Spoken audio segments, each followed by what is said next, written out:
Hello and welcome to Out of the Fog. I'm Karen Hager. Each week at this time, we gather for spiritual conversation with enlightening guests, and I'm glad you're here.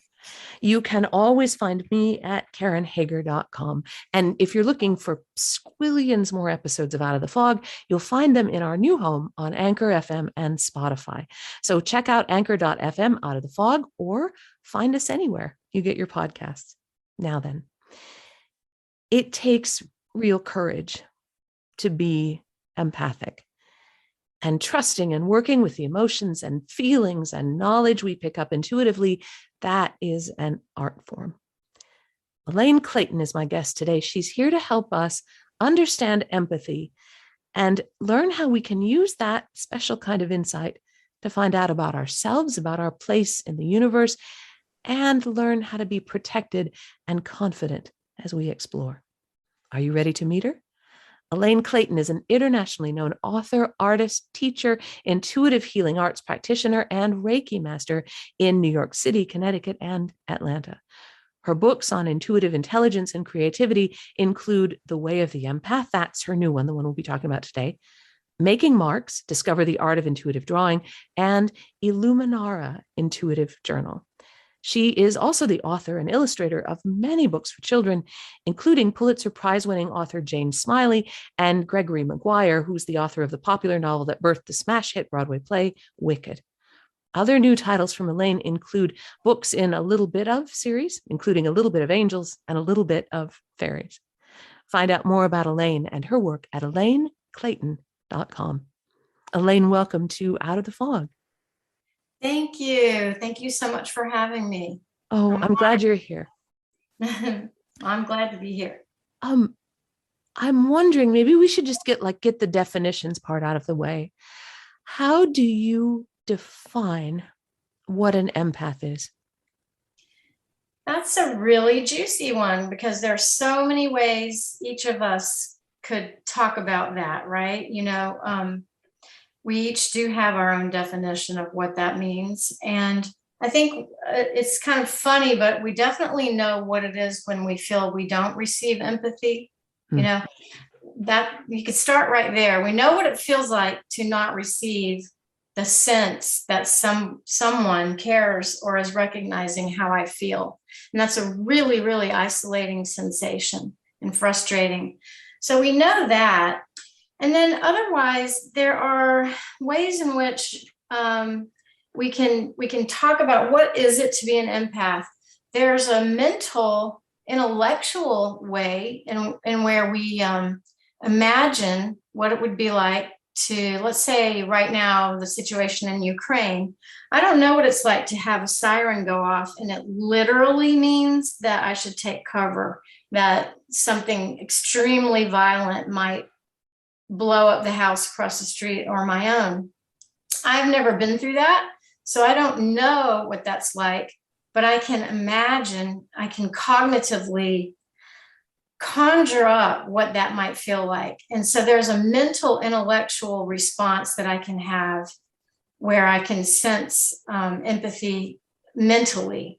And then there's another way in which, and this is where we talk about people who are predisposed in a way by way of their personality or just their essence to feel empathy in a different way than what would be considered just intellectual. And that would be where you feel the feelings of others. And it's like a physiological experience. You encounter someone or a situation and you feel the emotions so viscerally. You may have your nervous system starts going, you feel a flutter in your heart or your stomach hurts, that kind of thing, where the feelings for others can be so strong as to, be felt head to toe, physically, emotionally. So, I would say that when you feel that you are empathic naturally, you're someone who's probably always been that person in the room who feels the feelings that no one's talking about, if all that makes sense. It does. And I can see how it would be it could be good, interesting, spark your curiosity to feel the things no one's talking about. I can also imagine how that could be a burden or almost feel harmful to the person feeling the things. Well, that's a really good point. I think that where it's harmful, I try not to talk about empathy in terms of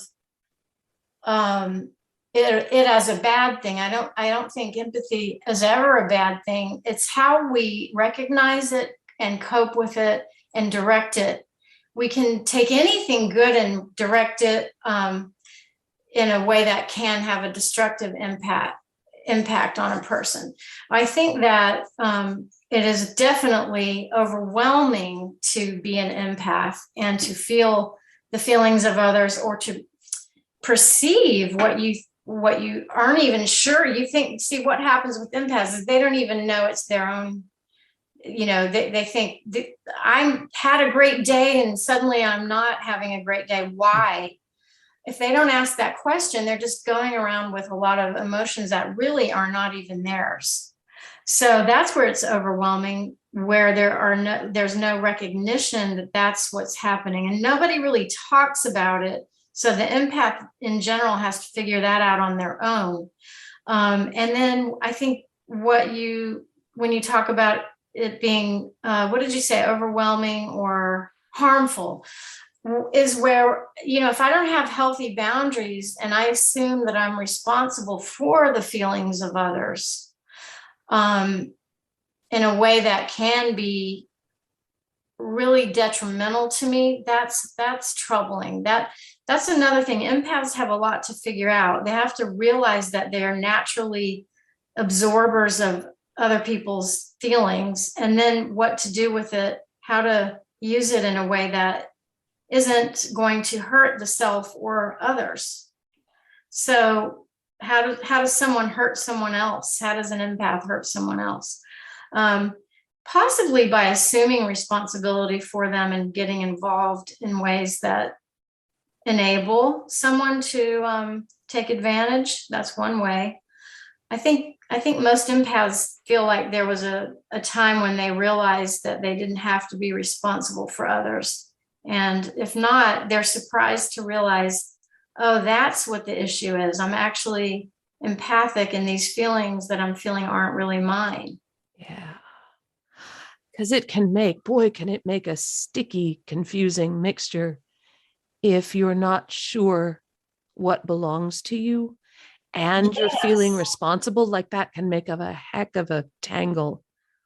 It's so true. And so I guess while we're maturing and while we are learning about relationships and ourselves and in relation to other people, all of us to some degree encounter, well, I want to say it's almost comical, but we encounter all kinds of, trouble, because we're learning how to relate and what is it to relate and who am I when I'm in a relationship. And so anyone in the world will find a relationship complex, but I do think you're right that for the empath,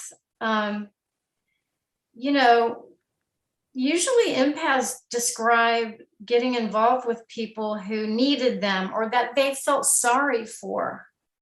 Unconsciously, there's a lot of stuff we do that is in the subconscious. It's stuff we're not aware that we're doing, and maybe only after we're out of a scrape of some kind we evaluate and say, oh, that person was never good for me. Why was I with that person? Oh, I think I felt sorry for them. And, one thing led to another.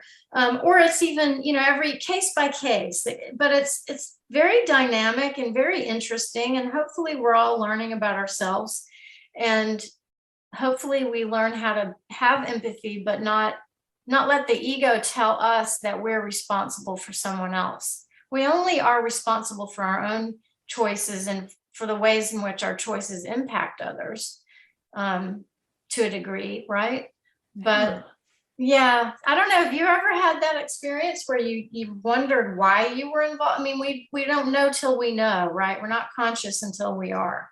So, well, and I think anytime I agree with you about thinking of being an empath as a positive thing, not a negative thing. And I disagree with there was a trend there for a while about how painful it was, how burdensome it was, how, oh no, there was that trend. But I agree with you, Elaine. And I feel like when we have something a little extra, like that maybe extra way of feeling into the feelings, perceiving what isn't always said explicitly, when we have that extra something, it also gives us extra possibility for doing work on ourselves. So that if I carry that extra ability to feel a little bit of what you're feeling, I'm now also extra responsible for sorting out what my feelings are and what yours are, and what my responsibility is to you, Yes, and where yeah, that might absolutely. end. Yeah, really beautiful point, because we're all really going on all we can, which is our own perception, right? Mm. And that beautiful thing about oneness, that whatever I see in you is a reflection of something within me. And so we go on our way, and along the way we find out more about ourselves. But it does take being consciously aware. And I love what you said too about the trend. I was noticing a trend too, and it will be out there, because people will want to say it's somehow toxic to have empathy. And, I'm not going there with um, that, because I think that can be more sensational, and it's just a negative slant on things. We don't need less empathy. We just need to know how to care for each other in a way that is beneficial and healthy and positive. Yeah. I would just add to that. I think it's time to unleash the empaths. We need more empaths. Come on, empaths, where are you hiding? Right? Yeah. Let's put that mature, self-aware, extra sense of togetherness and fellow feeling and kindness and connection. Let's put that out in the world. Yeah, absolutely. I, Mm. it is really it's time for us to talk about it. And that way, talking about the painful aspects of being an empath can empower empaths, because they may not realize, like I said, a lot of us, you have a eureka moment at some point where you realize, oh, these aren't my feelings. These are the feelings of the person I was just with, even though we didn't talk about that. I was absorbing, there. And then, so it takes a lot of introspection and a willingness, like we talked about, it takes some courage. It takes courage to be vulnerable. Empaths are usually the ones who are very open about their own feelings, and they're not afraid to be vulnerable.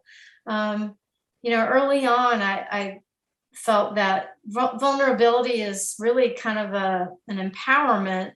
Again, if you don't make yourself into a victim with it.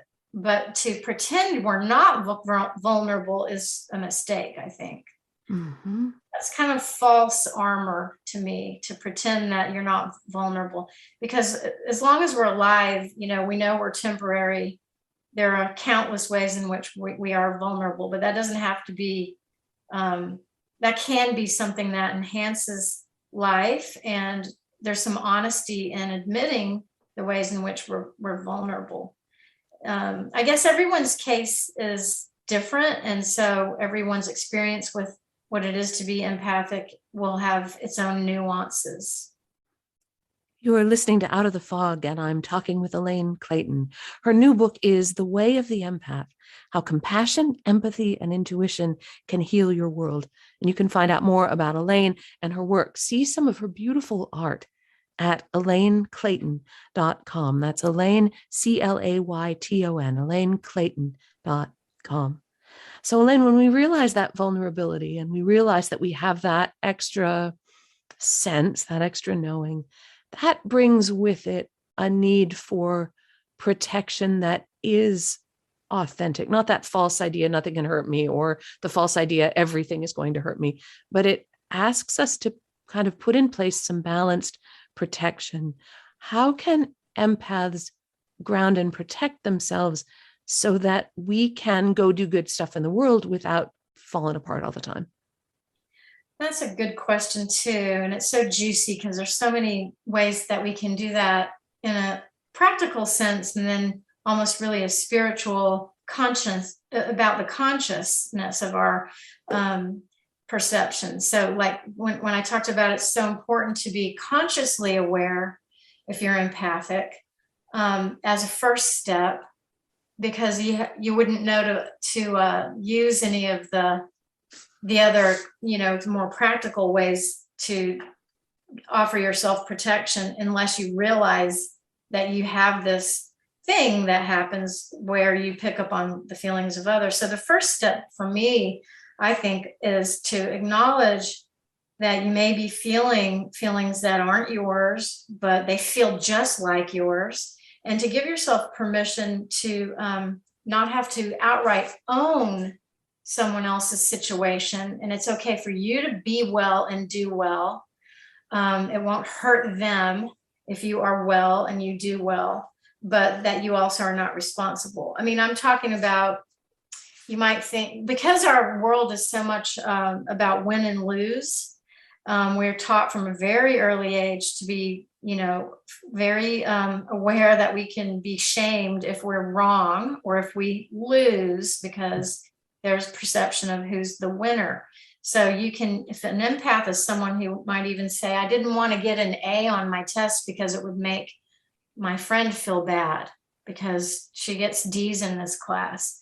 It can be that, it can start out like that, where a kid is doing that. So the more we listen to each other and find out, how we're coping with the world, we can actually help someone else realize they're empathic, as well as do that for ourselves. And then there are some practical ways. I think it's good to acknowledge too, again, what the ego does. The ego does love to say, oh, I know this, so therefore I'm responsible for it. And I can only tell you what I do personally. I just really say a prayer that the best situation be given to someone, and that if I'm deeming the situation unhealthy for me, it's not about judging a person, more so the situation that it might put me in. I can say that there are ways in which I'm able to or not able to involve myself, but say a prayer and ask for that person to be healed or to find exactly what they need. So that puts me in a disposition of self-protection, because I'm not just throwing myself in at my own peril. I'm allowing myself to be a part of a greater mystery that maybe knows better than I do. So there's that. And then, I will go places and pay attention to how my body feels. I had to learn how to do that too, and relearn, because we can ignore it so easily. But have you ever had that thing where you walk into a room, maybe it's a party or something, and you immediately feel regret that you're there, or you feel nervous, or you feel something in your stomach? Oh, yes. You're right. And your mind. Yeah. Yeah, the brain we love and emphasize so much in our world has not figured it out yet, but the body has. The rest of us has figured it out. So later we may, if we ignore it, we may stay and we may be very unhappy the whole time we're there, only to discover later why that was happening, because we were able to process it mentally. A lot of this information comes in a way that we weren't trained to pay attention to. We were not told ever in school, what does your gut tell you about math? How do you feel about your science class? It's a rare thing for kids to be taught to pay attention to how they feel in the place where we put them every day, right? Yeah. We're getting better at it, but no one ever asked me how I felt about any of the things I was dealing with. If I was asked, it might have been my parents at some point, but really people get busy and we don't even know to ask. So we weren't trained to even acknowledge that we have that response. So another thing I like to do is, besides trying to remember to pay attention to how I feel, and if I don't feel right, I can leave. I don't have to stay. But I think it's fun to use some of the Native American wisdom the animal medicine wisdom. So one of the things that I like to do is you pretend to be a fox. So the wisdom that fox gives us is invisibility. You know, like if you're outside having a picnic, you could be watched by a fox and you have no idea they're there. Huh. So it's kind of fun, you know, next time you go to Trader Joe's or something, just pretend no one can see me. No one can see me. And it's being playful, believe it or not, playful attitudes and imagination are one of your best protectors. We also downplay the imagination. We just act like it's just tomfoolery. It's not anything valid, yet the imagination is really what we're made of. We're made of creative ingenuity, and all things that we use every day and that we, you know, rely on existed in an imaginary realm before they were brought into 3D, you know, before someone figured out how to create it. So you can do creative visualization to see yourself protected and to see yourself maybe not so high profile when you want to be ignored. And it's good to practice and play with those things. How can it protect us to enter a room and not be seen? Yeah, it just might be good. It may mean that you don't have to draw a lot of attention to yourself. That way you're better able to focus on how things are feeling and how safe you feel in the environment and so forth. I love that. I think a lot of protection is taking our own power back. And I Mhm. love what you said about those playful, but intentional ways of remembering our own power. I can leave if I need to leave. I can set the intention that I am not seen, or that I kind of hover on the outskirts of this conversation or whatever this is, so that I can see without being like getting stuff spilled all over me. I love that idea. It feels to me like imagination is such an important component of how we express ourselves intuitively. And I know for you, especially creative expression. And in the couple minutes we have left together, I just wanted to ask you about the process of empathic drawing that you talk about in the book. There's something that happens when we can get out of the way and just let creativity flow through us that can be wonderfully healing. I'm so glad you asked about that because I think it's so important. So one of my big missions in life, I guess, is to try to get people to feel empowered through the most natural thing we all have as humans, and that is the innate sort of almost just reflex to make a mark. We were just born doing it. You know, babies do it on their high chair with the food with their fingers. It's delightful to see a blank surface get changed. And, you know, I don't know if you're like me, most kids do draw on the wall at some point and then they discover, oh, I wasn't supposed to do that, you know. So what happens is we have that just unhindered, you know, beautiful, expressive propensity to do the most basic thing, which is literally making a mark. From the earliest age, and then it gradually gets, I think, devalued. People call it a scribble or they call it a doodle. It's kind of nothing important. And so by the time kids hit the age of reason, you know, a lot of forces come together and basically anyone who draws is just kind of fooling around and whatever. Well, if you realize that it's a profoundly powerful reflection of your unique, that only you have in the way that you have it, unlike any other person that ever was or will be, the ability to create. If you can take just a pencil and a piece of paper and draw loosely, then you have tapped into that, and it's a form of meditation. So the way I have people do it is close your eyes and use your non-dominant hand, because I found that the minute someone looks at what they're drawing, they stop because they're afraid of being criticized. They're afraid of being feeling critical themselves of what they drew. But I realized that there's this phenomenon here where you can draw like that with your eyes closed in a non-dominant hand. I call it stream drawing. because you get into the stream of consciousness flow, just like when you're dreaming, but you're actually being creative too at the same time in a tangible way. And so amazing things happen when you do that, not just only for yourself, but it can be something that you do with others or for on behalf of someone else and see into it. There are a couple of steps that are really easy. It's not like hard or anything. It's just drawing with your heart open, being aware of your heart and your feelings, and then gazing at what you drew.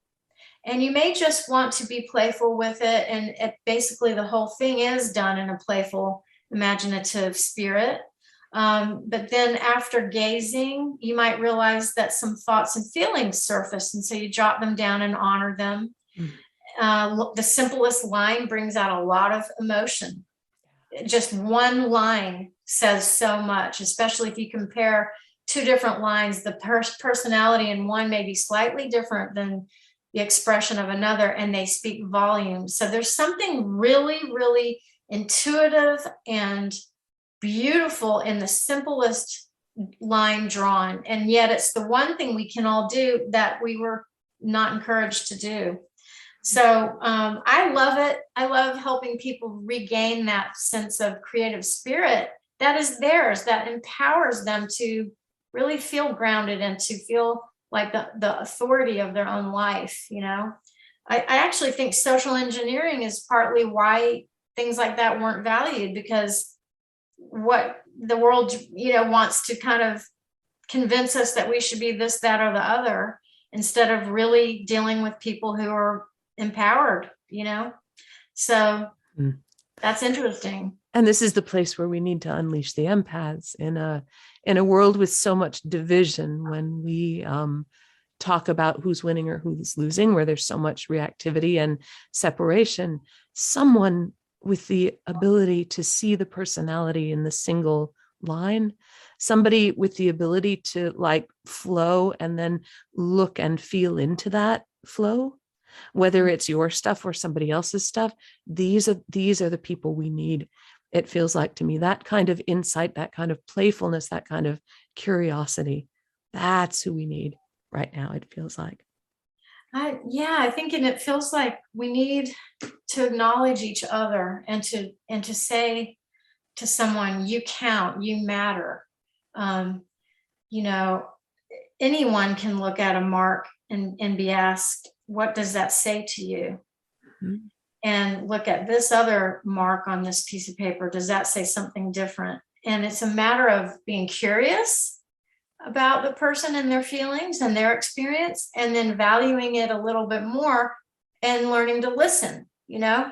So it's recognizing that people actually, their thoughts and their feelings matter and can make a huge difference in the world. And just that much right there starts something, if you ask me. Just being a little curious about how someone else feels or what their experience has been is kind of miraculous right there. So if we can start to do that a little bit more and realize that everyone carries within them something very sacred, and it can be expressed outwardly in the most simple way, and it can be valued by, all of us as we go along and as we encounter people and situations, just knowing that we each carry a sacred gift unique to that person, and that person, that each of us, we really do have a volume of something miraculous within us. And I think if we just change the way we approach each other, maybe we'll stop being so polarized. I don't know, but I hope so. I hope so too. Elaine, thank you for talking with me. Thank you. Thank you so much. It's been an absolute honor. That is Elaine Clayton, and her new book is The Way of the Empath: How Compassion, Empathy, and Intuition Can Heal Your World. There's a lot of practical goodness in this book, steps to take, things to explore. So it's highly recommended. The Way of the Empath by Elaine Clayton. And you can find out more about Elaine and her work at elaineclayton.com. And you can always find me at KarenHager.com. That's a great place to find out about upcoming classes and events. And you can even book a private session with me if you're so inclined. And you can follow the fun on Instagram, where I'm Fog City Psychic. You'll get all the latest out of the fog content, sure, but you also get my obsession with Maisie the puppy. She's growing by leaps and bounds. You can see what's next on my puzzle board, because I love to do jigsaw puzzles, see pictures of beautiful yarn. Who knows what you're going to find there? That's Fog City Psychic on Instagram. And please do rate and review this show wherever you're picking it up. That helps us get feedback about how we're doing. And it also helps this podcast get into more ears. And thank you for listening today. Together we are spreading a little more light in the world, and a little more light is always a good thing. Until next time, I'm wishing you peace.